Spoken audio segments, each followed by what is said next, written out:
So as summer ramps up, I am particularly excited for June to get rolling, chiefly because my birthday is right around the corner, and I've elected to take an entire week off work just to sort of chill out, play some games, work on the channel, and also just, hang out and spend some time with friends and family.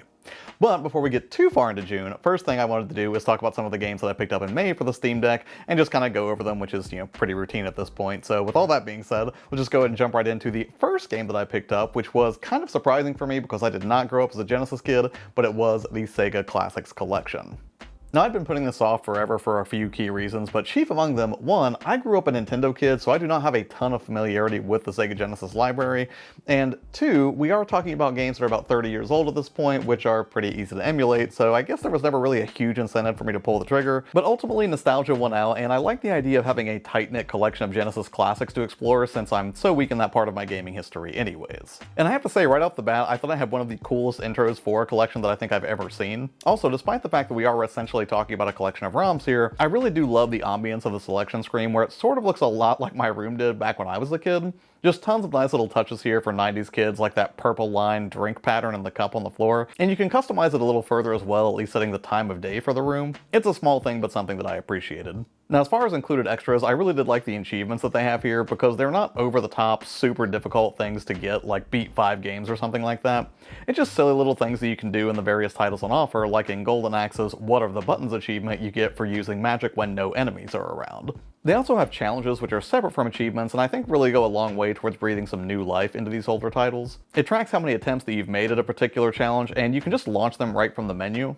That's pretty slick, not just as a bonus bit of gameplay, but also because it allows for some iconic moments in these games to be made instantly accessible for people just looking for a quick hit of nostalgia, or maybe also for newcomers who just want a quick taste of what the fuss was about when this game came out if they never really got into that title before. Personally, I made a beeline for the more action-oriented titles like Alien Soldier or Streets of Rage, but I'd say there's a pretty decent selection of titles from the Genesis era, even if there are some weirdly glaring omissions, like Sonic 1, 2, and 3 are not included here, which I'm guessing has something to do with them not wanting to tune to another title's sales would be my guess, but that's purely speculation. Now, is this the best way to play Sega Genesis games on your Steam Deck? Not really in a world where emulation exists, but if you want to have a little bit of extra ambiance and a simple, straightforward way to get to some, well, bona fide classics, I guess, this seems like a great way to do it. But putting aside the 16-bit era and going even further back to the 8-bit era, or rather I guess just like a modern take on the 8-bit era, I was going to buy Bat-Boy, but instead the publisher was kind enough to kick me a code for the full release of the game, so even though I spent a lot of time with it in the demo last month, now I've gotten a chance to spend even more time with it, and I have to say it's still really, really fun. And again, I could tell just from playing the demo that this was going to be a winner, but now that I've spent, again, even more time with it, I couldn't be more pleased with this game. The premise is that you and a bunch of your friends are big sports fans, and at night you're vigilantes that are themed around your various sports. One day the evil Lord Vicious shows up and kidnaps your friends, and it's your job to go rescue them while picking up a range of new Mega Man-esque abilities along the way. Now, it's no secret that I'm a big fan of retro modernism in games, but this one feels more special than most. Sure, a lot of games have nailed the visuals of the era, but it's not often that you get standouts like Shovel Knight or Celeste that also have stellar mechanics, and I think Bat-Boy lands right up there with the best of them so far. Levels are smartly designed, and in addition to the main path, there's always a slightly off the main path sort of area where you can get extra loot and goodies. But it's usually gated behind some puzzles or platforming challenge that feels just beyond your current ability, not in a bad way, but in a push you to play the game better sort of way, which is just a hallmark of good design. It's not cryptic, but it is challenging, and it's just been really nice to see another experience that faithfully recreates the very best feeling games from that particular era. And again, considering I'm taking a summer break here in a few days for my birthday, I will spend at least some of my week diving into this one full force. I mean, provided I can pull myself away from Tears of the Kingdom. Now, what I will not be spending a lot of time with, or at least not nearly as much as any of these other games because it is super creepy, is this next one, which is The Convenience Store. This is a game that I believe I ran across while I was doing research for the Games That Look Like PS1 Games video from a while back, and it popped up on sale last month, so I went ahead and took the leap. It's a really minimalist game in so much as it's very Spartan in its UI and presentation, but that's one of the things that's making it so unsettling for me. The game kicks off with you waking up late at night to start your shift at a convenience store. Just finding the convenience store in the darkness with only a flashlight felt like a relief. And while this is effectively a spooky walking simulator so far, it's an incredibly effective one. Just standing around in the convenience store, hearing the chime of the automatic doors or the crickets when you take out the trash can put you on edge very, very quickly.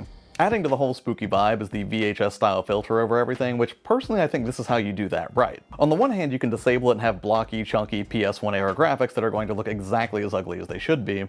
And on the other, if you leave the filter enabled, then everything has this surrealistic quality about it, and it sort of smooths out the models of the characters you interact with to make everything slightly less blocky, but still very much unnerving. So far, I don't think there's a save option, so I'm guessing this is a pretty short experience meant to be taken in during one sitting. But for my initial time with it, I noped out pretty quickly on my second shift because everything gets a lot creepier after that first night. So I'll come back to this one later when I'm looking for a good summertime horror marathon, complete with some old Friday the 13th or some lazy evening when I'm in more of a VHS sort of mood. And while we're continuing the trend of modern titles that feel retro, this next game feels exactly like that, probably because it's a direct sequel to a Neo Geo game from 1994, and that is Windjammers 2.